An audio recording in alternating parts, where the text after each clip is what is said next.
So India में maternity को लेके बहुत सारे प्रोडक्ट्स नहीं ही है, और मैं तो कहूंगा कि नहीं बनने चाहिए, क्योंकि अगर सिर्फ थॉट प्रोसेस ये है कि मुझे मैटरनिटी के लिए इंश्योरेंस चाहिए, तो फिर उसका थॉट प्रोसेस क्लियर नहीं है, उसका माइंड क्लियर नहीं है। भाई इंश्योरेंस हर चीज के लिए लग सकता है। 80% लोग इंश्योरेंस को रिटर्न्स के लिए ही निकालते हैं, सही बात। रिकवरी के रिकवरी लिए के समझते लिए ही नहीं है। तो ये माइंडसेट चेंज करने की बात है। अरे आपका प्रीमियम मैं कहता हूँ चले जाए, ठीक है, आपका प्रीमियम अगर चले गया तो आपके ही तो प्रीमियम से, जिससे आपने क्लेम नहीं लिया उससे दूसरे की सेवा हो रही ना।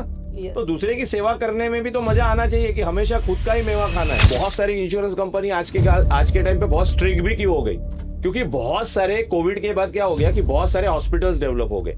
ऐसे ऐसे हॉस्पिटल्स लोगों ने बनाया कि कोई सादा डॉक्टर था, उसको लगा अपॉर्चुनिटी, उसने हॉस्पिटल बना दिया। अब बना दिया, सेटअप है, तो वो चाहता है भाई उसमें पैसा भी बना ले। ठीक है, तो पैसा बनाने के लिए जरूरत नहीं है तभी भी हॉस्पिटलाइजेशन कर दिया, या किसी को बोला भाई कि तेरा 50,000 का क्लेम कर देता हूँ, तू 4 दिन हॉस्पिटल में रह लेना, और झूठी झूठी फाइल करके सबमिट कर दी। तो होता क्या है कि बहुत सारे चीटर्स भी मार्केट में आ गए, ठीक है, बहुत सारे गलत लोग भी मार्केट के अंदर आ गए, ठीक है। इनफैक्ट आपको मैं बता रहा हूँ, इंडिया में ऐसे बहुत सारे पिन कोड्स है जहाँ पे ब्लैक लिस्टेड है कि वहां के लोगों को इंश्योरेंस पॉलिसी नहीं देनी है। अब हो सकता है कि वहां पे 100 में से 5 लोग ऐसे होंगे, लेकिन 95 के उसके वजह से नुकसान हो रहा है। हाय, हेलो, नमस्कार दोस्तों, स्वागत है आप सभी का अपने podcast talks with Meenakshi show में। दोस्तों, हम सब फ्यूचर सिक्योर तो करना चाहते हैं, लेकिन जब सिक्योर करने के लिए इंश्योरेंस लेने की बात आती है तो हम सोचने लग जाते हैं। कुछ कहते हैं ये खर्चा है, कुछ कहते हैं अभी जरूरत नहीं है। क्या सच में इंश्योरेंस को अवॉइड करना समझदारी है, या हमारी छोटी सी लापरवाही भी हमारे भविष्य को डेंजर बना सकती है? इंश्योरेंस के बारे में जो भी मिथ्स, फियर्स और कंफ्यूजन है, आज हम सीधा सवाल पूछेंगे। और हमारे साथ है हमें गाइड करने के लिए इंश्योरेंस और फाइनेंस के मास्टर, लाखों लोगों के गाइडर और financial saver, dynamic personality mister Swapnil Kalbande ji, जिनके बहुत सारे एनआरआई क्लाइंट्स भी है। They own 500+ awards in insurance and finance sector. Welcome to the show sir, बहुत बहुत स्वागत है आपका हमारे शो पे। Thank you Meenakshi, it's my pleasure. तो मैं ज्यादा देर ना करते हुए सीधे सवाल पे आऊंगी सर। लोग इंश्योरेंस को अवॉइड क्यों करते हैं, उसे इम्पोर्टेंट क्यों नहीं समझते हैं लोग?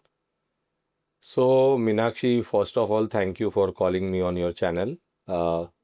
थोड़ा सा मैं आपसे आज थोड़ा डिटेलिंग में बात करता हूँ, क्योंकि ये मेरा बहुत बड़ा पिन पॉइंट है। मैं इसका थोड़ा डिटेल में आपको सवाल का जवाब देता हूँ। मुझे ऐसा लगता है कि बहुत सारे लोगों ने जिंदगी में तकलीफ कम देखी है, और बहुत ही कम ऐसे लोग हैं जिन्होंने तकलीफ देखी है। तो this might be a reason कि जिन्होंने तकलीफ नहीं देखी है उनको पता नहीं है कि लाइफ में मतलब इंश्योरेंस की क्या जरूरत है।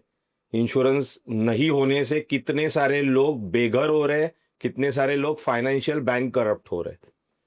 जनरली एक आदमी जो होता है वो अपने पेरीफेरी में सब अच्छा हो रहा होता है, क्योंकि देखो इंश्योरेंस में कैसा होता है कि जैसे 1,000 लोगों ने इंश्योरेंस लिया है, तो 1,000 लोगों में 20 या 25 लोगों का क्लेम आने वाला है।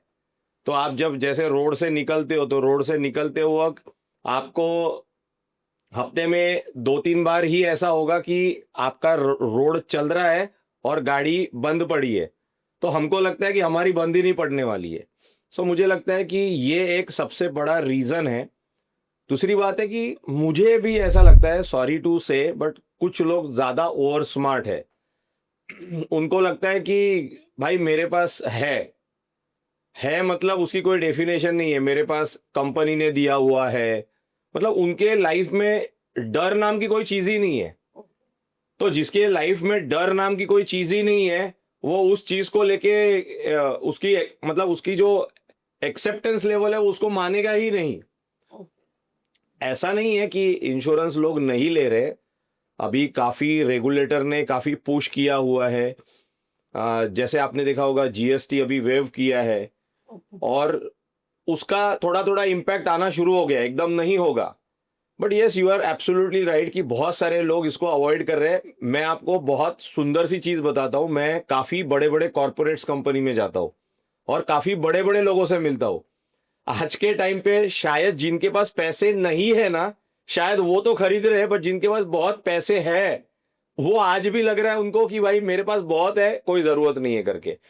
बट जो समझदार है वो ले रहे हैं। मेरा एक ही आप लोगों से कहने का मतलब है कि दोनों प्रकार के लोगों को, एक चाहे वो मिडिल क्लास हो चाहे वो हायर क्लास हो, जिसके पास बहुत पैसा है वो इंश्योरेंस ले रहा है, ठीक है, ये एक थॉट प्रोसेस है। जिसके पास नहीं है वो भी ले रहा है, मतलब दोनों कैटेगरी के लोग ले रहे हैं। तो उनके उनके कैटेगरी में जिन्होंने जिन्होंने नहीं लिया है उन्होंने ये चीज समझनी चाहिए कि मेरे ही कैटेगरी के टॉप लोगों ने लिया है, मैंने क्यों नहीं लिया है।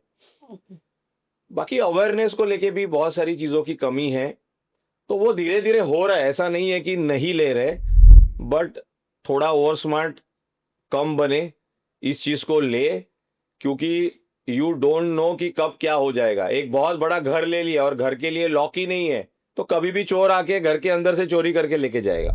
यस, सो इसीलिए अनप्रेडिक्टेबल है, अनप्रेडिक्टेबल, एब्सोल्युटली अनप्रेडिक्टेबल है। आप बिलीव करो आज के टाइम पे हॉस्पिटल्स के अंदर बेड नहीं मिल रहे, आज के टाइम पे डॉक्टर्स की कमी हो रही है, बराबर है। अच्छा, दूसरी बात, उनको क्या लगता है कि मेरे को कुछ नहीं होने वाला है, मेरे बाजू वाले को हो सकता है, मेरे को कुछ नहीं होने वाला है। बट सी यही तो चीज है, यही तो ये बिजनेस भी है कि 100 लोग लेंगे, उसमें से 5 लोग बीमार पड़ेंगे और 95 लोगों से बाकी 100 लोगों का मतलब जो इलाज जिनका करना है उनका इलाज किया जाएगा। तो यही बिजनेस है। तो अच्छी बात है, अगर नहीं हो रहा है तो मैं तो कहता हूँ खुश है। मैं तो ऊपर वाले से यही कहता हूँ कि मेरा प्रीमियम चले जाए, मेरे को कुछ नहीं होना चाहिए। मतलब ओवर कॉन्फिडेंस में ना रहते हुए इंश्योरेंस को सीरियस लेना, बहुत सीरियसली लेना चाहिए। ओवर कॉन्फिडेंस वगैरह सब छोड़ दीजिएगा। अभी अगर आपके पास नहीं है, अत्यावश्यक सेवा में आता है, रोटी कपड़ा मकान मोबाइल के बाद आपके पास आपका इंश्योरेंस होना जरूरी है। यू नेवर नो कौन से मिनट में कब क्या कुछ हो जाएगा। और थोड़ा सा कोविड के बाद लोग समझदार हुए हैं, कर रहे। ऐसा नहीं है कि मैं एकदम ही कहूंगा कि लोग नहीं ले रहे, बट जो आज भी नहीं ले रहे, मैं उनको आपके चैनल के मार्फत या आपके मार्फत बताना चाहता हूं कि अगर आप किसी कॉर्पोरेट में काम कर रहे हो, अगर आपको लगता है कि आपके पास 5 लाख 3 लाख 4 लाख 10 लाख का इंश्योरेंस है, तो आप एक बहुत बड़ी रेड लाइन में हो, इससे कुछ नहीं होने वाला है। एक सादा सा नी रिप्लेसमेंट इंडिया के अंदर अच्छे हॉस्पिटल से करना है तो 15 से 20 लाख रुपए का खर्चा है। अच्छा, और एक बहुत सुंदर सी बात मैं आपको बता रहा हूं कि जिनके पास इंश्योरेंस नहीं है और ऐसे लोगों का जब क्लेम आता है ना, तो they want to get treated from the best hospitals, best doctors. उनको सब बेस्ट चाहिए, कपड़े अच्छे चाहिए, मोबाइल अच्छा चाहिए, रिसोर्ट सिलेक्शन करते वक्त वो जब हॉलीडे के लिए जाते तब सब बेस्ट चाहिए। तो मैं कहता हूँ यार भाई, इस चीज को भी थोड़ा सीरियसली लो और इस चीज के बारे में सोचना शुरू करो, क्योंकि अनफॉर्चुनेटली इंडिया में इंश्योरेंस प्रीमियम जो है वो ये बहुत कम है। अनफॉर्चुनेटली इसलिए बोल रहा हूँ क्योंकि अगर आप कहीं एशियन कंट्रीज में ही चले जाओगे, आप दुबई चले जाओ, ठीक है, आप और भी सिंगापुर चले जाओ, वहां पे इंडिया से ऑलमोस्ट 50 टाइम्स ज्यादा प्रीमियम चार्ज किया जाता है। So we are very lucky कि इंडिया में इतने कम प्रीमियम में कैसी इंश्योरेंस कंपनियां मैनेज कर रही है। तो लेना चाहिए, बिल्कुल ही लेना चाहिए।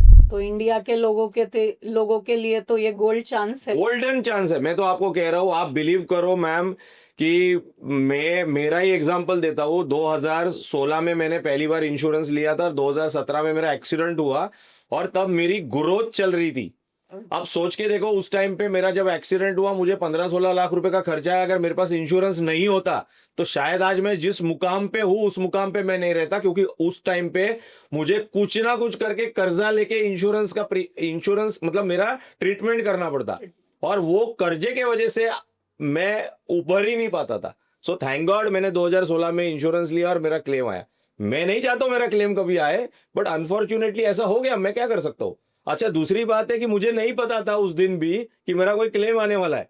मैं सुबह सुबह निकला जोश में कि चलो मैं आज इस क्लाइंट से मिलूंगा, उस क्लाइंट में मिलूंगा, और पता चला कि मेरा एक्सीडेंट हो गया। तो ये एक ऐसी चीज है, आपको कुछ भी नहीं पता चलता है आपके साथ कब क्या होने वाला है। ठीक है, तो इस चीज को बिल्कुल भी अवॉइड नहीं करना चाहिए। मैं बहुत ही कृतज्ञता के साथ और बहुत ही प्रेम से प्यार से बताना चाहता हूं कि जिंदगी की कोई भी दूसरी चीज अवॉइड किए तो चलेगा। हफ्ते के अंदर आप एक बार बाहर फैमिली को लेके जाते हो, ठीक है, तो महीने में 4 बार लेके जाते हो, एक बार नहीं लेके गए चलेगा, बट आप इंश्योरेंस के बिना रह रहे हो और वो भी अंडर इंश्योरेंस में रह रहे हो, तो फिर भी धोखेदायक चीज है। स्पेशली मैं तो कहता हूँ कि most of the corporate peoples they got the insurance from their company, they are avoiding. उनका पॉपुलेशन ज्यादा है जिनके पास इंश्योरेंस नहीं है। ठीक है, आप बिलीव करो, मेरे पास ऐसे भी लोग हैं जो ऑटो चलाते हैं, उनके पास इंश्योरेंस है, बट एक कॉर्पोरेट में जिसका जिसका 2 लाख 2.5 लाख 4 लाख 5 लाख रुपए का मंथली सैलरी है, वो इंश्योरेंस नहीं लेता है, क्योंकि उसको लगता है कि कोई जरूरत नहीं, कंपनी ने 5 लाख रुपए का दिया हुआ है। सो जैसे सुधर रही है मतलब इंडस्ट्री। जैसे अभी आपने कहा कि ऑटो रिक्शा वालों के पास भी इंश्योरेंस होता है, तो ये भी एक देखने में आया है कि लोग कार का इंश्योरेंस लेते हैं, 2 व्हीलर का इंश्योरेंस लेते हैं, बट हेल्थ इंश्योरेंस को इम्पोर्टेंस नहीं देते। मैडम, कार का और 2 व्हीलर का इसलिए लेता है क्योंकि आरटीओ आज के टाइम पे चालान मारता है। अगर ये कंडीशन हटा दी ना, तो मैं आपको गारंटी के साथ बता रहा हूँ, वो भी इंश्योरेंस लोग लेना बंद कर देंगे। बट नई परिस्थिति सुधर रही है, रेगुलेटर बार बार ये कोशिश कर रहा है कुछ ना कुछ नई लुभावनी चीजें करके। इनफैक्ट मैं आपको बता रहा हूँ, बहुत सारी इंश्योरेंस कंपनी पे भी बहुत प्रेशर है कि कैसे कम से कम प्रीमियम में ज्यादा से ज्यादा लोगों को हमने इंश्योरेंस देना चाहिए। तो उस पर सब लोग काम कर रहे हैं। जनरली ऐसा लगता है कोई काम नहीं कर रहा है, इंडिया में ऐसा कुछ हो नहीं रहा है, बट आपको मैं बता रहा हूँ 24/7 365 डेज रेगुलेटर भी काम कर रहा है, इंश्योरेंस कंपनियां भी काम कर रही है, और बहुत नई नई टेक्निक्स के वजह से क्या और बेस्ट किया जा सकता है उस पर काम चल रहा है। बस लोगों को माइंडसेट चेंज करने की यस, लोगों को माइंड सेटअप चेंज करने की जरूरत है, बिल्कुल। तो मेरा अगला सवाल आपसे ये है कि बहुत सारे लोगों का ये भी माइंडसेट है कि इंश्योरेंस एजेंट सिर्फ कमीशन के लिए प्रोडक्ट पुश करते हैं। इसके बारे में आप क्या कहेंगे? देखो मैम, मैं आपको बताना चाहता हूँ कि फॉर एग्जाम्पल मैं आपसे एक सवाल पूछता हूँ कि आप एक कंपनी में काम करते हो, यस, ठीक है। अगर मैं आपको कहता हूँ कि मैडम आप काम तो करो बट मैं आपको सैलरी नहीं दूंगा, ऐसा हो नहीं सकता। पॉसिबल है क्या? नहीं है। मैं इंडिया के हर आदमी से पूछता हूँ जो रोज मतलब अपनी जिंदगी चलाता है, अगर उसको कल पैसे नहीं मिलेंगे तो वो काम करेगा क्या? कोई भी आदमी रहने दो, एवरीबडी इज वर्किंग अपनी पेट के लिए, राइट और रॉन्ग, बराबर है कि नहीं? हर आदमी, ऐसा कोई नहीं बोल सकता है कि नहीं नहीं भाई मुझे पैसे की जरूरत नहीं है, मैं फ्री में काम करूंगा करके, ऐसा कोई आदमी नहीं है। सबसे पहली चीज मैं दोनों तरीके से बताना चाहता हूं, एक इंश्योरेंस एजेंट के थॉट प्रोसेस से भी बताना चाहता हूं, और एक एज अ मतलब आप कह सकते हो क्लाइंट की तरफ से भी बताना चाहता हूँ। इंश्योरेंस एजेंट की तरफ से मैं बताना चाहता हूँ कि जनरली इंडिया में इंश्योरेंस लेने की जो सोच थी वो नहीं थी। तो इंडिया में इंश्योरेंस क्या चलता था? लाइफ इंश्योरेंस चलता था जनरली। आप अगर LIC की बात करते हो, तो अब वो पुश प्रोडक्ट था, लाइफ इंश्योरेंस जो था वो पुश प्रोडक्ट था। तो पुश प्रोडक्ट करने में कुछ एडवाइजर्स ने क्या किया कि कमीशंस देना शुरू कर दिया मार्केट के अंदर। ये आया कहां से मैं बताना चाहता हूं आपको, इसकी जो स्टोरी है मैं थोड़ा सा आपको बताना चाहता हूं। जनरली लोगों ने इसको क्या समझना शुरू कर दिया कि इसको भाई पैसा मिल रहा है करके, कमीशन मिल रहा है, तो ये हमको प्रोडक्ट दे रहा है, लोगों को भी 2 रुपए का परतावा मिल रहा है फ्री में, कुछ मेहनत नहीं की रही है, तो वो भी उसमें रहना शुरू कर दिए। आपका जो क्वेश्चन है कि इंश्योरेंस एजेंट सिर्फ कमीशन के लिए काम करते, ऐसा नहीं है। ऐसा इसलिए हमको लगता है क्योंकि हम कोई भी चीज के अंदर अपना फायदा देखना चाहते हैं, दूसरे का फायदा कभी नहीं देखना चाहते। भाई उसकी भी तो लाइफ है, उसका भी परिवार है, उसका भी स्टाफ है, उसको भी आपको सर्विस देना है, बराबर है कि नहीं? और यस, मार्केट में 100 आउट ऑफ 20-25% लोग ऐसे हैं कि जो सिर्फ टाइम पास के लिए इंश्योरेंस में आए हैं, उनको कोई अपॉर्चुनिटी मिली, उन्होंने इंश्योरेंस पॉलिसी सेल करी, कमीशन लेके गायब हो गए। ऐसे लोग नहीं है, मैं नहीं कहना चाहता हूं, बट ऐसे लोग हैं। बट इसका यह मतलब नहीं कि 75% लोग खराब है। ट्रस्ट मी, मैं आपको बता रहा हूं, इंश्योरेंस सेल करना ये किसी प्रकार से एक आर्मी में एक आदमी होता है ना कि हम पूरा ब्लाइंडली विश्वास रखते हैं कि ये आर्मी ऑफिसर है, हम उनको सैल्यूट मारते, बराबर है कि नहीं? मैं एक इंश्योरेंस फोरम में था, मैं लोगों को एक ही चीज बता रहा था कि अगर एक आर्मी ऑफिसर होता है, एक बड़ा पुलिस ऑफिसर होता है, एक नेवी ऑफिसर होता है, ठीक है, एक क्रिकेटर होता है, एक सुपरस्टार होता है आप लोगों का, आप उनको देख के कितना मोटिवेट होते हो ना, आप उनके पास जाते हो, उनके पास जाके सेल्फी लेना चाहते हो, ठीक है, या आप उनके लिए वंदे मातरम गाते हो, या आप उनको सैल्यूट करते हो। एक बात बताइएगा, वो भी तो एक देश की सेवा कर रहे हैं, Yes. हम भी तो एक देश की सेवा ही तो कर रहे हैं ना। Yes. आप बिलीव करो मैम, 24/7 365 डेज, कौन से भी टाइम पे, कौन से भी ओकेजन में आप हो, लोगों के फोन आते हैं। वी कैन नॉट से टू देम कि नहीं भाई, मेरे घर में आज दुख है तो मैं तेरे को सर्विस नहीं दूंगा, मेरे घर में आज खुशी है तो मैं आज सर्विस नहीं दूंगा, ठीक है, आज मैं फैमिली के साथ वेकेशन के लिए जा रहा हूं तो मैं सर्विस नहीं दूंगा। This is a service based thought process, ये सर्विस बेस्ड काम है। तो सर्विस पे हम आगे भी आएंगे, आपके कुछ क्वेरीज होंगे, उस पर मैं बहुत डीपली आपको बात बताऊंगा। ये एक बहुत ही जेन्युइन और ये बहुत ही अच्छा काम है, ये एक प्रकार से देश की सेवा ही है। आप सोच के देखो, मेरा एक फ्रेंड है जिसकी एज 45 ईयर्स की है, उसका आज 85 लाख रुपीस का क्लेम आया। हो सकता है मैंने उसको बोला होगा 4 बार भाई इंश्योरेंस पॉलिसी ले करके, लेकिन आज जब उसका 85 लाख रुपीस का क्लेम जब मैंने दिया, उसने मेरे तरफ क्या सोच के देखा कि इसने मुझे पुश किया कि उसकी मदद की मैंने। सो लोगों के अंदर भी इंश्योरेंस सेल करने वाले लोगों के प्रति वही भावना आ रही है, क्योंकि आज हम देश की सेवा कर रहे, लोगों के पैसे बचा रहे, लोगों को उनके बुरे टाइम में मदद कर रहे। अदरवाइज लोग बैंक करप्ट हो जाते थे, लोग लोन्स में चले जाते थे, उनकी लाइफ खराब हो जाती थी। तो ये एक प्रकार से देश की सेवा ही है, मैं आपको कहना चाहता हूं। तो आपकी लोगों की थॉट प्रोसेस चेंज करनी बहुत जरूरी है। ऐसा नहीं है कि इंश्योरेंस एजेंट को कमीशन मिलता है, जो भी आपका थॉट प्रोसेस है, ऐसा कुछ नहीं है, मिलना चाहिए, मैं तो कहता हूँ, ठीक है। बट और सब लोग ऐसे नहीं है, कुछ ही लोग हैं जिसकी वजह से मार्केट खराब होता है। आप बिलीव करो, मेरे करियर में अगर मेरे से कोई क्लाइंट ऐसी बात बोलता है कि सर सामने वाला आदमी ऐसा कर रहा है, मुझे 5% दे रहा है, 10% दे रहा है, मैं उनको बोलता हूँ sir I am a service based person, मेरा ऑर्गेनाइजेशन का थॉट प्रोसेस है आपको सर्विस देना।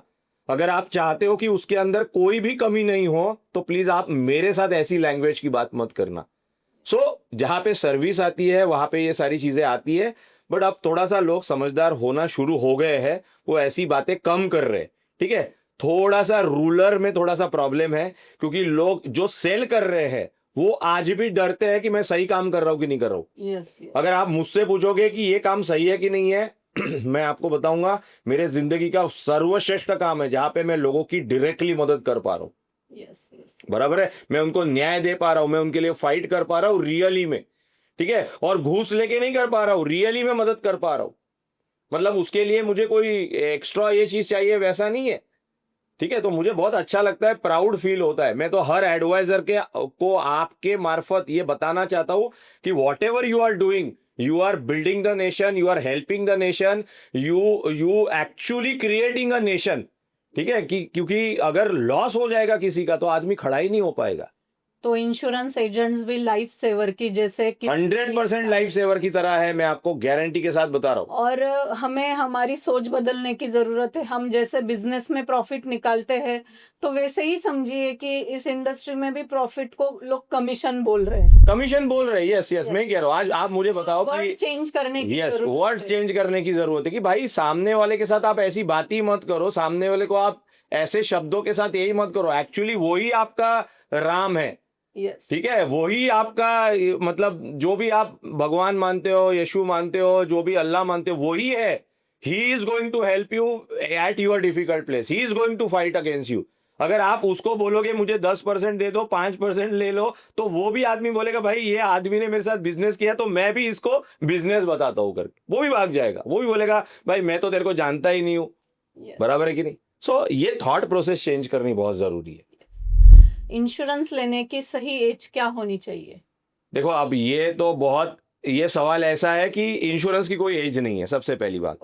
रीजन मैं बता रहा हूं, मैं आप ही को आपका सवाल पूछता हूं। आप मुझे बताओ इंडिया के अंदर कितने सारे चाइल्ड हॉस्पिटल्स है? बहुत सारे। मैं जिस पार्ट में रहता हूं ना मैम, आज वहां पे एक बहुत बड़ा चाइल्ड स्पेशलिटी हॉस्पिटल है, 200 बेड का। कभी भी उधर जगह नहीं मिलती है, कभी भी उधर जगह नहीं मिलती है। मतलब एक बच्चा जन्मने के बाद भी उसको हॉस्पिटलाइजेशन करना पड़ता है। ठीक है, एक जन्मने के बाद बड़ा होते होते भी करना पड़ता है। 40 साल का भी आदमी होता है, 25 का भी होता है, 20 का भी होता है। आज के टाइम में ना मैंने एक हॉस्पिटल विजिट किया था, कार्डियोलॉजिस्ट हॉस्पिटल था। तो मैं ऐसे ही मजाक में पूछा कि यार भाई क्या जनरली कौन से एज के बाद अपना ध्यान रखना चाहिए? तो बोलते हैं सर मैं क्या बताऊं, कल मैंने रात को 24 साल के बच्चे की एंजियोप्लास्टी करी। तो देयर इज नो एज। जब जागे तब सवेरा, हम जो बोलते हैं। सो जितना जल्दी हो सकता है आप अपना इंश्योरेंस करिएगा। और दूसरी बात क्या है, जब आपकी एज कम है तो आपका इंश्योरेंस प्रीमियम भी तो कम है ना, ठीक है। दूसरी बात है, इंडिया में बहुत सारे अलग अलग प्रकार के वेटिंग पीरियड्स होते हैं, ठीक है, बहुत बहुत सारी चीजों के एक्सक्लूजन्स होते हैं पॉलिसी के अंदर। तो जितनी पुरानी पॉलिसी होते जाएगी उतनी आपकी उसके अंदर की वैल्यू बढ़ते जाएगी। Value in the sense of आपका बोनस भी बढ़ते जाएगा, जिससे आपकी पॉलिसी की वैल्यू बढ़ेगी। और वैल्यू का मतलब ये होता है कि जितने ज्यादा समय से आपके पास इंश्योरेंस है, उतना ज्यादा आपकी उसके अंदर एक प्रकार से आप कह सकते हो कि लॉयल्टी बन जाएगी, कि भाई ये पुराना कस्टमर है, इसको देखने का उसको देखने के जो थॉट प्रोसेस है इंश्योरेंस कंपनी का, वो बदल जाएगा। सो वो लॉयल्टी हम उसको बोल सकते हैं एक प्रकार से, ठीक है। आपने बहुत बढ़िया बात कही कि इंश्योरेंस लेने की कोई एज नहीं होती, और जितनी पुरानी इंश्योरेंस रहेंगी उतनी स्ट्रांग हमारी यस, उतनी ज्यादा स्ट्रांग पकड़ हमारी रहेगी, राइट। Yes yes.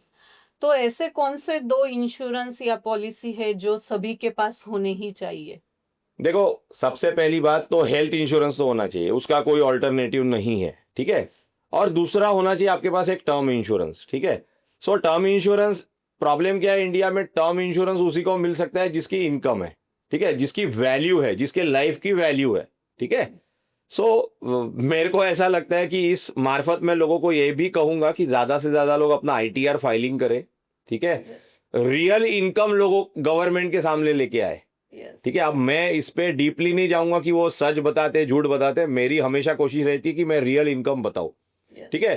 सो उससे आपकी फाइल डेवलप होती है, आपकी वैल्यू डेवलप होती है, आपका ITR is the value of your life, ठीक है। सो लाइफ इंश्योरेंस भी होना चाहिए, टर्म इंश्योरेंस, क्योंकि हेल्थ इंश्योरेंस आप जब हो तब आपको हेल्प करता है, लाइफ इंश्योरेंस आप जब नहीं हो तो आपके फैमिली के लिए हेल्प करता है। तो 2 प्रकार के ये इंश्योरेंस कंपलसरी है जो होने ही होने चाहिए। अभी किसी का बजट लो है तो उसे सबसे पहले कौन सा इंश्योरेंस मुझे लगता है कि जब वो है जिंदगी में वो है, तो उसको पहले लाइफ में जब वो है उस टाइम पे क्या प्रॉब्लम्स है उसको ध्यान में रखते हुए अगर वो लेगा, तो मैं हेल्थ इंश्योरेंस को सबसे पहले प्रेफरेंस दूंगा। कि हेल्थ इंश्योरेंस है, अभी मरने के बाद क्या होगा आदमी के साथ, उसके फैमिली के साथ, वी डोंट नो। बट अगर वो रहते रहते ही अगर बैंक करप्ट हो जाए तो वो मरने समानी सिचुएशन हो जाएगी, ठीक है। सो बेटर आप अपना पहले हेल्थ इंश्योरेंस कर लीजिएगा, और अगर आपकी एलिजिबिलिटी बनती है, आपका फाइनेंस आपका अलाउड करता है, तो आप टर्म इंश्योरेंस के लिए कभी भी जा सकते हो। अभी बहुत से लोग ऐसे भी है कि घर में बेबी आने वाला है तभी जागते हैं कि नहीं मैटरनिटी पॉलिसी होनी ही चाहिए, और इसके बारे में आप क्या कहेंगे? मैडम, मुझे ऐसा लगता है कि इंडिया में किसी भी इंश्योरेंस कंपनी ने मैटरनिटी नाम का प्रोडक्ट ही नहीं सेल करना चाहिए। सबसे पहली बात मैं बता रहा हूँ, रीजन क्या है। इंडिया में अगर आप वेस्टर्न कंट्रीज की बात करोगे ना, तो वेस्टर्न कंट्रीज में मतलब रिटर्न मिलने वाला पैसे वाली पॉलिसी ही नहीं है, उधर प्योर इंश्योरेंस बेचा जाता है, ठीक है। इंडिया में क्या है, लोग थोड़े से ऐसे थॉट प्रोसेस के कि भाई मैं कुछ भर रहा हूं तो उसके पीछे मुझे कुछ ना कुछ मिलना चाहिए। अगर मुझे नहीं मिलेगा तो वो कोई काम की चीज नहीं है, ठीक है। तो सबसे पहले मैं आपको इंश्योरेंस की डेफिनेशन बताना चाहता हूं। तो what is the definition of insurance? Any kind of a sudden losses, मतलब कोई भी सडन लॉस अगर मेरे साथ होता है, कोई भी हादसे से बोलो या किसी भी तरीके से, उससे रिकवरी करने के लिए लिए गए इंस्ट्रूमेंट को हम इंश्योरेंस बोलते हैं। अभी आप मुझे बताओ कि मैटरनिटी कोई सडन लॉस है क्या? नहीं है। मैटरनिटी आप प्लान करते हो, राइट और रॉन्ग, बराबर है कि नहीं? खुद का डिसीजन है वहां पे, ठीक है। तो ये प्रकार की चीजें इंश्योरेंस में तो आती ही नहीं, सबसे पहली बात। बट इंडिया में क्या है, लोगों को कुछ ना कुछ अट्रैक्टिव चीजें मिलनी चाहिए। सो इंडिया में मैटरनिटी को लेके बहुत सारे प्रोडक्ट्स नहीं ही है, और मैं तो कहूंगा कि नहीं बनने चाहिए। क्योंकि अगर सिर्फ थॉट प्रोसेस ये है कि मुझे मैटरनिटी के लिए इंश्योरेंस चाहिए, तो फिर उसका थॉट प्रोसेस क्लियर नहीं है, उसका माइंड क्लियर नहीं है। भाई इंश्योरेंस हर चीज के लिए लग सकता है। 80% लोग इंश्योरेंस को रिटर्न्स के लिए ही निकालते हैं, सही बात। रिकवरी के रिकवरी के लिए लिए ही नहीं है। तो ये माइंडसेट चेंज करने की बात है। अरे आपका प्रीमियम मैं कहता हूँ चले जाए, ठीक है। आपका प्रीमियम अगर चले गया तो आपके ही तो प्रीमियम से, जिससे आपने क्लेम नहीं लिया, उससे दूसरे की सेवा हो रही ना। Yes. तो दूसरे की सेवा करने में भी तो मजा आना चाहिए कि हमेशा खुद का ही मेवा खाना है। अच्छा, दूसरी बात अच्छी है कि आपका भी नंबर कभी ना कभी तो आएगा, आएगा। ये कंफर्म है। यस 10 साल के अंदर ऐसा पोजीशन आता ही है कि आदमी के 1-2 क्लेम होते हैं और उस टाइम पे सारा पैसा एक साथ निकल जाता है। तो उस टाइम पे सामने वाले के पैसे से, सामने वाले के प्रीमियम से आपका काम हो रहा होता है।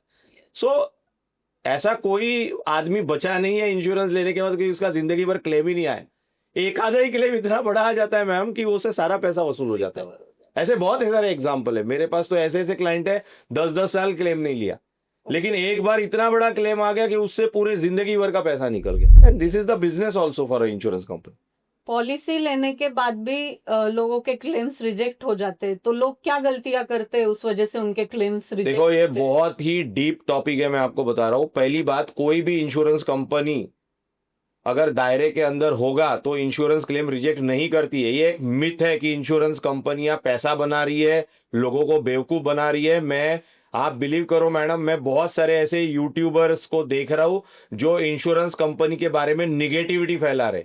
मैं आपके चैनल के मार्फत बहुत क्लियरली बता देना चाहता हूं कि अगर मैंने अपने सारे फैक्ट्स अगर बहुत क्लियरली इंश्योरेंस कंपनी के सामने बताए हैं और वो फैक्ट्स के बाद अगर इंश्योरेंस कंपनी ने मुझे पॉलिसी दी है, तो कोई भी इंश्योरेंस कंपनी जबरदस्ती से जानबूझ के आपका क्लेम रिजेक्ट नहीं करती है। ये एक मिथ है। मैं पिछले 12 साल से हेल्थ इंश्योरेंस इंडस्ट्री में लीड कर रहा हूं आज इंडिया में। मोस्ट ऑफ द सेलिब्रिटी, बड़े बड़े क्रिकेटर्स, बहुत बड़े बड़े लोगों का इंश्योरेंस पॉलिसी मेरे पास है। आज तक ऐसा कभी भी कोई इंसिडेंस नहीं हुआ कि इंश्योरेंस कंपनी ने बोला कि हाँ भाई इसको दे तो सकता था बट मेरा मन नहीं कर रहा इसलिए नहीं दे रहा हूं। Yes. या क्लेम अमाउंट छोटा हो या बड़ा हो, वो सबके तरफ एक ही नजर से देखेंगे। 80 लाख रुपए का भी क्लेम दिया है, 2 करोड़ का भी क्लेम दिया है और 25,000 का भी क्लेम दिया है। ऐसा कभी भी नहीं हुआ कि कंपनी ने मन बना लिया कि अब मैं नहीं दूंगा करके। सबसे पहली बात, आपके चैनल के मार्फत मैं इंश्योरेंस कंपनी को बचाना चाहता हूं कि अगर हमने कोई गलत तरीके की चीजें इंश्योरेंस कंपनी को बताई है, ठीक है, तो ही इंश्योरेंस कंपनियां आपके ऊपर थोड़ा सा हार्श फीलिंग करती है। Yes. अदरवाइज हर इंश्योरेंस कंपनी जानती है, क्योंकि उनके ऊपर जो रेगुलेटर बैठा हुआ है, ग्रीवेंसेस है, ठीक है, और बहुत सारी चीजें हैं, वो इतनी कड़क है इंडिया के अंदर कि इतना आसान नहीं है कि किसी को भी मैं इंश्योरेंस का क्लेम नहीं दूं। Yes. ठीक है, लेकिन आपका जो सवाल है क्लेम रिजेक्ट ना हो, तो सबसे पहली बात, आप सारी चीजें अपनी क्लियर बताइएगा। ठीक है, कि हाँ अगर आपको डायबिटीज है तो कितने सालों से है, अगर आप कोई गोली लेते हो, बीपी है तो आपको ब्लड प्रेशर कब से, अगर अस्थमा है, अगर और भी कोई ऐसी क्रिटिकल इलनेस होके गई है या और भी कोई ऐसी कंडीशन है, आप पहले से ही बता दो। ठीक है, अदरवाइज आपको थोड़ा सा तकलीफ जाएगी। दूसरी और एक चीज है कि जनरली कि नहीं, जो policy initial period of time में होती है, 1 साल 2 साल 3 साल, ऐसे पॉलिसीज में क्लेम के रिजेक्शन ज्यादा होते हैं। ठीक है, दूसरी और एक चीज मैं बताना चाहता हूं कि कभी कभी कुछ ऐसी ऑर्गेनाइजेशंस है जो सिर्फ सेल करने के लिए आपने इंफॉर्मेशन देने के बाद भी उसमें नहीं डालती है। So what you have to do as a customer, कि जब आपकी पॉलिसी आपके पास आ जाती है तो कंपनी का एक कस्टमर केयर नंबर होता है। Yes. ठीक है, आपको क्या करना है, एक फोन करना है, बराबर है कि नहीं। जैसे आप नेट बैंकिंग के लिए आपको कुछ प्रॉब्लम हुई तो आप कैसे नेट बैंकिंग के जो नंबर्स होते हैं टोल फ्री, उस पर फोन करते हो। Yes, yes. ठीक है, तो वहां पे आपको एक बार फोन करना है और उनको पूछना है कि भाई मेरे पॉलिसी में ये सारी सारी चीजें डिक्लेयर है कि नहीं है। तो आपका ये सेल्फ टेस्ट भी हो जाता है कि आपके पॉलिसी में शायद अगर किसी व्यक्ति को सिर्फ पैसे कमाने हो तो अगर उसने नहीं भी बताया होगा तो भी आपको वो क्रॉस चेक करके क्लियरेंस हो जाएगा। ठीक है, तो ऐसा नहीं है इंश्योरेंस कंपनियां क्लेम नहीं देती है, बहुत क्लेम देती है। इनफैक्ट मैं बता रहा हूं, इंश्योरेंस कंपनियां आज के टाइम पे बहुत बड़ा लॉस भी सहन कर रही है।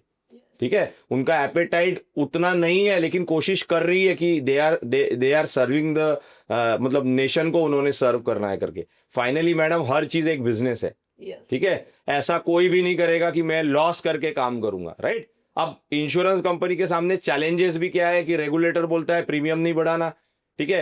At a same time hospital की जो लॉबी है वो बार बार अपना इन्फ्लेशन की वजह से प्रीमियम रेज कर रही है, डॉक्टर की फीस बढ़ रही है, दवाइयों कंपनी की फीस बढ़ रही है। बहुत सारे हॉस्पिटल्स में आज के टाइम पे बहुत बड़ी बड़ी कॉरपोरेट्स ने पार्टिसिपेशन किया है, बहुत सारे लोगों के अपने अपने आईपीओज आए हैं, तो वहाँ पे प्रॉफिट लॉस के चक्कर में बहुत सारे हॉस्पिटल्स ने अपना जो टेरिफ है ये 30-40% तक बढ़ा है। ये सारी चीजों का इंपैक्ट इंश्योरेंस प्रीमियम पे पड़ रहा है।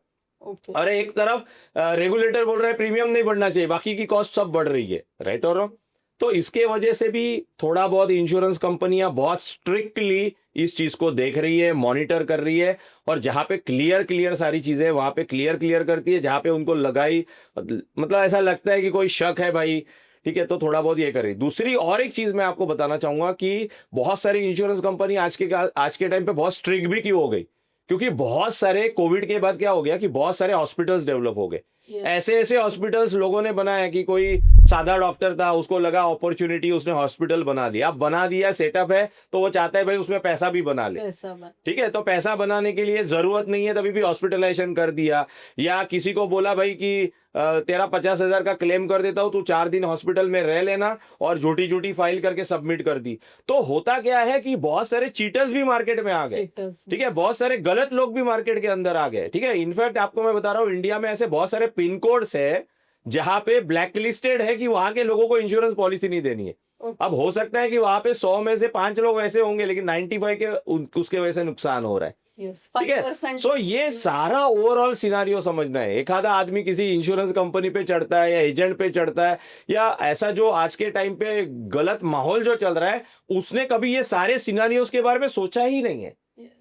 बट मैं आपको जेन्युइनली बता रहा हूँ, insurance companies are giving claims, थोड़ा सा रिस्ट्रिक्शन कर रही है, कहीं ना कहीं कोशिश कर रही है, कहीं ना कहीं चोरी पकड़ रही है, कहीं ना कहीं देख रही है, ट्रैक कर रही है। इसीलिए मैं कहता हूँ इंश्योरेंस पॉलिसी लेने के बाद आपकी लॉयलिटी बहुत मैटर करती है। यस, जैसे हम बोलते हैं कि डॉक्टर से कोई बात छुपानी नहीं चाहिए, उनके सामने सब कुछ सच बोलना है, वैसे ही इंश्योरेंस एजेंट्स के साथ आप झूठ मत बोलिए, आपके क्लेम रिजेक्ट नहीं होंगे। यस, आपने सच बोलना चाहिए। अभी मैं छोटा छोटा 1-2 एग्जांपल भी देता हूँ। कभी कभी क्या होता है, लोग बहुत ज्यादा ओवर स्मार्ट हो जाते हैं डॉक्टर्स के सामने भी। अभी मैं किसी का नाम नहीं लूंगा, लेकिन मैं आपको मेरे लाइफ का एक बहुत ही कठिन केस आपके सामने बता रहा हूँ। तो मेरे एक बहुत बड़े क्लाइंट है, बहुत नामी क्लाइंट है, मतलब उनका नाम बहुत बड़ा है। तो उनके वाइफ को क्या हो गया कि वो, उनकी जो वाइफ है एक स्कूल में टीचर थी, तो वहां पे वो चक्कर आके गिर गई।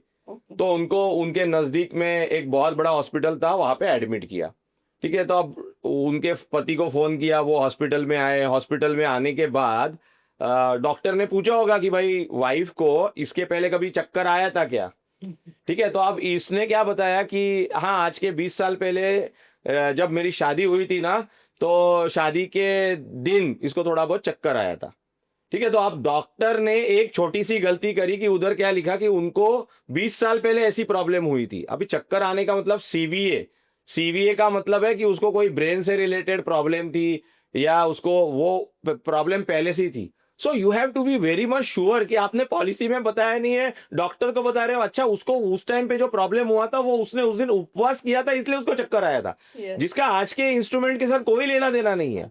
आप समझ रहे हो मैं क्या बोलना चाहता हूँ। इसीलिए जब भी आप कोई भी अपना इंफॉर्मेशन, चाहे डॉक्टर को दो, इंश्योरेंस एजेंट को दो, या किसी को भी दो, सोच समझ के करो।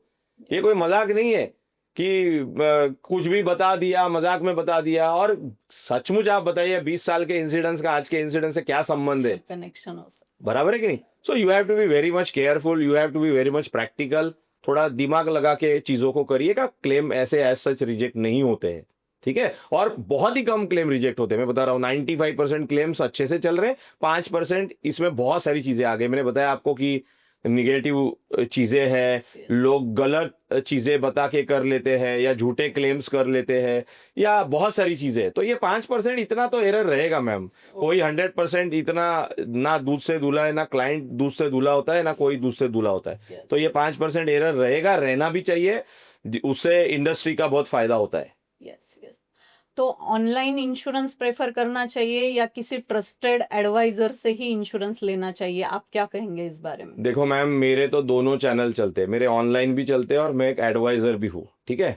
बट अगर आप मुझसे पूछोगे ना, तो मैं ऑनलाइन बैंकिंग और बड़े जो ब्रोकर्स है उनसे पॉलिसी लेने के लिए तो मैं कहूंगा अवॉइड ही करो, यस, बिकॉज चाहे बैंक हो, चाहे ऑनलाइन प्लेटफॉर्म हो, चाहे आपका क्या बोलते हैं आपका ब्रोकर्स हो, इनको पैसा बनाना है, ओके, ठीक है। इसीलिए इंश्योरेंस कंपनी ने बहुत सारे अलग अलग चैनल्स खोल के रखे हैं। ओके, इनका बहुत बड़े लेवल पे टाई अप होता है कि बाबा आप 500 करोड़ करो, 1000 करोड़ करो और मैं इतना इतना क्लेम दूंगा करके आपको, ठीक है। पहली बात। दूसरी बात है आपका ऑब्जेक्टिव क्या है। आपका ऑब्जेक्टिव सिर्फ इंश्योरेंस पॉलिसी मेरे पास है और बताने के लिए हाँ भाई मेरे पास भी 1 करोड़ का इंश्योरेंस है, ये है कि इंश्योरेंस पॉलिसी को कभी अवेल करना पड़े। और अवेल क्या करना है, अवेल में एक वर्ड आता है which is called as service. Sir, ये सर्विस नाम का जो वर्ड है ना, ये इतना इंपॉर्टेंट है इंश्योरेंस में। आप पॉलिसी नहीं बाय कर रहे हो दोस्तों, मैं आपको बहुत क्लियरली बता देना चाहता हूं कि you are not buying a insurance policy, you are buying a medical emergency services. Yes, yes, अब सर्विसेज में मैं आपको 4 दिन बोलते रहूं कि क्या क्या सर्विसेज होती है। मेरे 50,000 से ज्यादा क्लाइंट है मैम, और उसमें ऐसी ऐसी सर्विसेज हमने लोगों को दी है। छोटी छोटी सी बता देता हूं कि सबसे पहली बात एज अ मतलब जो आप देख रहे हो, मैं आपको पूछना चाहता हूं कि पॉलिसी ले ली, ठीक है, मेरे पास 1 करोड़ की पॉलिसी है, क्लेम आएगा तो क्या करोगे। सबसे पहला सवाल आपसे मेरा ये है, या आप अपने आप से पूछो कि हाँ मेरा क्लेम आएगा तो मैं क्या करूंगा। मैं टोल फ्री नंबर को फोन करूंगा 180020, और फिर मैं दबाते बैठूंगा 1 नंबर 2 नंबर 3 नंबर, और फिर मैं एआई में जाऊंगा, आधा घंटा लगेगा इधर, तब तक पेशेंट निकल जाएगा। यस, बराबर है। आपके पास एक प्रॉपर एडवाइजर होना बहुत जरूरी है। अंडरलाइन कर लीजिएगा, ऑनलाइन बैंक और ब्रोकर जो पैसा बना रहे हैं, सिर्फ जो सर्विस को प्राधान्य नहीं दे रहे हैं, मुझे ऐसे लोगों से इंश्योरेंस पॉलिसी नहीं लेनी है, भले ही मुझे 2 रुपया एक्स्ट्रा देना पड़ जाए। और आजकल तो ऑनलाइन बहुत स्कैम्स भी हो रहे हैं। बस वो that is a different thought process. But आप सर्विस बाय कर रहे हो, और सर्विस बाय करने के लिए आपके पास एक अच्छा एडवाइजर होना बहुत जरूरी है। सर्विसेज क्या क्या होती है मैं बता देता हूं। क्लेम आएगा तो कैशलेस में जाना चाहिए, रियम्बर्समेंट में जाना चाहिए। ब्लैक लिस्टेड हॉस्पिटल कौन से होते हैं, इसमें तो नहीं जा रहा है गलती से, ठीक है। उसके बाद कौन सी रूम लेनी चाहिए, क्या नहीं लेना चाहिए, हॉस्पिटल को कैसे मैनेज करना चाहिए, आपने पॉलिसी में क्या बताया है क्या नहीं बताया है, बराबर है। उसके बाद अगर हॉस्पिटल्स को क्वेरी भेजी जाती है तो आपका एजेंट जो होता है वो कंपनी और आपके हॉस्पिटल और मतलब कंपनी के बीच में एक दीवार बन के खड़ा रहता है, आपको भी गाइड करता रहता है, इंश्योरेंस कंपनी को भी गाइड करता है। आपका इनिशियल अप्रूवल आना, कैशलेस अप्रूवल आना, आपका डिस्चार्ज जल्दी से जल्दी होना, अगर इंश्योरेंस कंपनी ने गलती से कोई पैसे काट दिए होंगे या हॉस्पिटल ने ज्यादा पैसे लगा दिए होंगे तो उन सारे चीजों को क्लेरिफाई करना। उसके बाद आपका रियम्बर्समेंट प्रोसीजर है, आपका प्री पोस्ट हॉस्पिटलाइजेशन बिल है, उसके फॉर्म्स भरना, स्कैनिंग करना, और स्कैनिंग करके कंपनी को भेजना, कंपनी के साथ फॉलो अप लेना। अगर कंपनी ने पैसे काटे होंगे उनका प्रॉब्लम क्रिएट करना, डिपॉजिट में प्रॉब्लम्स होंगे वो डिपॉजिट मिला के देना। इट्स अ ह्यूज सर्विसेज, और इसके अगेंस्ट में हमको जो कुछ मिल रहा है वो कुछ भी नहीं मिल रहा है, और उसमें भी लोग अपेक्षा कर रहे हैं कि मुझे 2-4-5% मिल जाए। अच्छा, ये ऑनलाइन वालों को ये सब कुछ नहीं करना है, उनको कोई मतलब ही नहीं, क्योंकि उनका किसी के साथ कोई इमोशनल कनेक्शन ही नहीं, उन्होंने कभी किसी को देखा ही नहीं, मिला ही नहीं। एडवाइजर लोगों से मिलता है। अच्छा ठीक है, एक अच्छा एडवाइजर भी कैसे चॉइस करोगे वो भी अगर आप चाहते हो तो मैं बता देता हूँ। ठीक है, तो यस, योर नेक्स्ट क्वेश्चन। तो अच्छा एडवाइजर कौन होता है? सबसे पहली बात, जिसको आप जानते हो, ठीक है, जिसके साथ आपके अच्छे संबंध है। ऐसा नहीं होना चाहिए कि भाई ऐसे भी लोग मेरे पास आते हैं कि सर पॉलिसी आपकी सर्विसेज तो बहुत अच्छी है, लेकिन क्या है कि मेरे चाचा के मामा के लड़के ने कि नहीं अभी एज अ इंश्योरेंस एडवाइजर करके ज्वाइन किया है, तो जो आपको 10-15% का कमीशन मिलता है ना, मैं चाहता हूं कि उसको हेल्प हो जाए और उसके पास पॉलिसी चले जाए। कितनी वाहियात सी बात है। ठीक है, आपको ये चीज समझनी बहुत जरूरी है भाई कि नया व्यक्ति होगा, वो किसी से कुछ कनेक्शन नहीं होगा, वो कुछ कर ही नहीं पाएगा। इतना प्रेशर होता है जब किसी का क्लेम आता है। सो एक अच्छा एडवाइजर चॉइस करने के कुछ मापदंड होते हैं। उसके पहले सबसे पहली बात, वो कौन सा प्रोडक्ट दे रहा है, कौन से कंपनी का प्रोडक्ट दे रहा है। दूसरी बात है, उस प्रोडक्ट में सारी चीजें कवर हो रही कि नहीं हो रही है। ठीक है, फिर उसका सर्विस पार्ट को चेक करना बहुत जरूरी है। उसको आपको ये पूछना है कि ठीक है भाई, पॉलिसी तो मैं तेरे से ले लूंगा, चलो कल क्लेम आएगा तो तू क्या करेगा, यस, ठीक है, कल मेरा रियम्बर्समेंट होगा तो क्या करेगा? अगर कल मान के चलो कि कोई इंश्योरेंस कंपनी मेरे साथ कोई ज्यादती कर दी, ठीक है, तो वो क्या रिएक्ट करेगा? आप समझ रहे हो? अच्छा, रिन्यूअल आएगा, मुझे कौन हेल्प करेगा? टाइम टू टाइम अपग्रेडेशन कौन करके देगा मुझे? टाइम टू टाइम मुझे गाइड कौन करेगा? ठीक है, क्योंकि आपके पास टाइम नहीं है, आप एक अलग ही ट्रॉमा में चल रहे हो जिस टाइम पे आपका क्लेम आ गया। Yes. और अगर आपके पास कोई एक सपोर्ट सिस्टम अगर नहीं रहेगा तो आपका कोई काम का नहीं है। तो सभी के पास एक स्ट्रॉन्ग इंश्योरेंस एडवाइजर एडवाइजर होना बहुत जरूरी है। अच्छा, ये भी बहुत जरूरी है कि वो एडवाइजर ने कितने लोगों को अभी तक इंश्योरेंस पॉलिसी बेची है, उसका क्लेम थॉट प्रोसेस क्या है, उसकी टीम कितनी मजबूत है, अच्छा उसका मार्केट में वैल्यूएशन क्या है, ठीक है, और एट अ सेम टाइम उसके कंपनीज के साथ रिलेशंस कैसे है। क्योंकि आज के टाइम पे अगर सर्विस फास्ट देनी है तो उस व्यक्ति के कंपनी में रिलेशंस होने बहुत जरूरी है, उससे थोड़ी सर्विस फास्ट होने में फायदा हो जाता है। तो जैसे हम कपड़े लेने जाते हैं बाजार में तो बहुत सारा स्टफ चेक करते हैं, फिर कोई एक ड्रेस सिलेक्ट करते हैं, तो इंश्योरेंस लेते टाइम भी हमें बहुत अलर्ट रहना है, बहुत अलर्ट रहे। एडवाइजर बेस्ट चूज करना है, सब कुछ बातें जान परख के ही आगे बढ़ना है। यस, पॉलिसी आने के बाद भी एक बार उसके साथ ब्रीफिंग कर लो कि भाई तुमने जो बताया, मैंने जो बताया वो सब सही है कि नहीं है। ठीक है, अगर उसका ऑफिस होगा तो उसके ऑफिस में आप चले जाओ, या आपके घर पे उसको इनवाइट करना है तो आप उसको इनवाइट कर लो। तो this is the give and take relation for both the side. ठीक है, बहुत जरूरी है मैम। यही एक रीजन है जिसके वजह से क्लेम मिलना और ना मिलने का फर्क डिफाइंड हो सकता है। मैं हमेशा जिंदगी में एक अच्छा, देखो मैंने क्यों बोला, मैंने मेरी कंपैरिजन किसी भी मतलब नेशन सपोर्टिंग पर्सन के साथ क्यों करी? क्योंकि मेरा थॉट प्रोसेस नेशन बिल्डिंग का है, मेरा थॉट प्रोसेस लोगों को सर्विस देने का है। मैं सर्विस के लिए जान भी देने के लिए तैयार हूं, क्योंकि वो मेरा क्लाइंट है, उसने मेरे को खड़ा किया है और मेरे वजह से भी वो खड़ा है। तो ये दोनों की रिस्पेक्ट एक में के प्रति बहुत जरूरी है। ये आपकी भी रिस्पेक्ट और उसकी भी रिस्पेक्ट दोनों के साथ जरूरी है। तो it is actually a nation building thing. लोगों को हेल्प करना, लोगों को गाइड करना, लोगों को अपने मुकाम तक पहुंचाना बहुत इंपॉर्टेंट चीज है ये।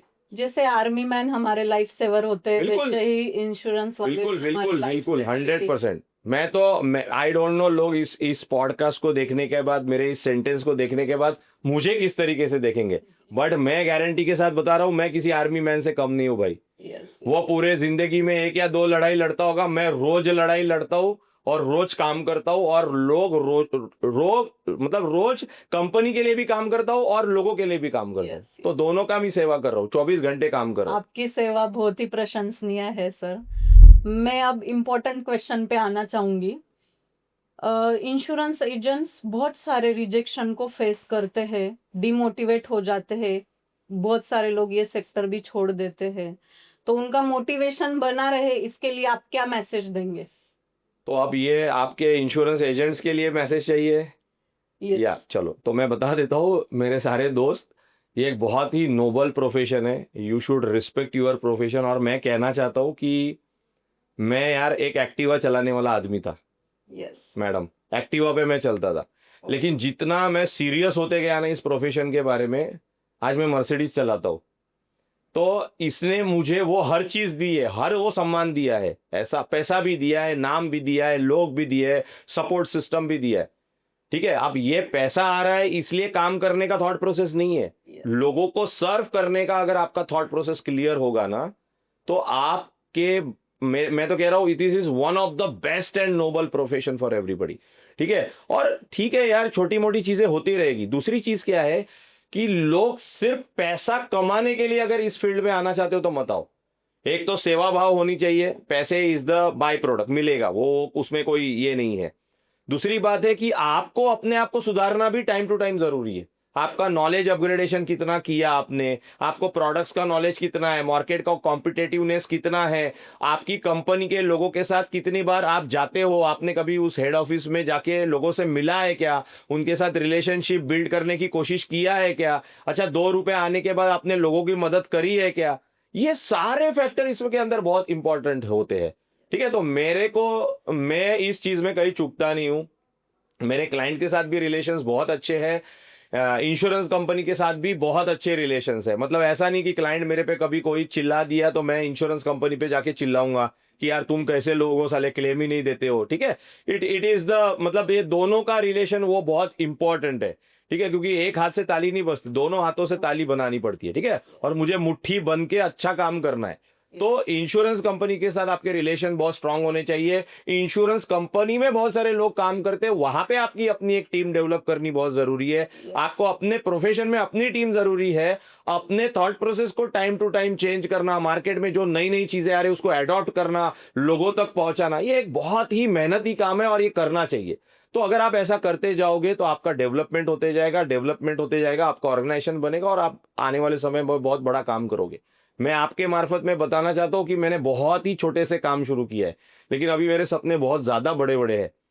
मतलब आप बिलीव करो कि आज बता ही देता हूं आपके पॉडकास्ट में कि अगर मेरा अल्टीमेट कोई गोल है ना, तो मुझे इस फील्ड के अंदर पद्मश्री अवार्ड जीतने का है, ठीक है। और ये तभी मैं जीत पाऊंगा जब मैं अपने आपके समान लोगों के सामने बहुत खुल के लोगों को मदद कैसे कर सकता हूं ऐसी चीजें बताऊंगा, ठीक है। तो आज का मेरा सेशन इतना मैं इसलिए इतना खुल के बताना चाहता हूं क्योंकि मेरे पास बहुत नॉलेज है और मैं वो लोगों तक पहुंचाना चाहता हूं, ज्यादा से ज्यादा इस चीज को लोग देखे, समझे, अपने नोट्स बनाए और उसे इस तरीके से एक्ट करे, इसको इंपॉर्टेंस दे।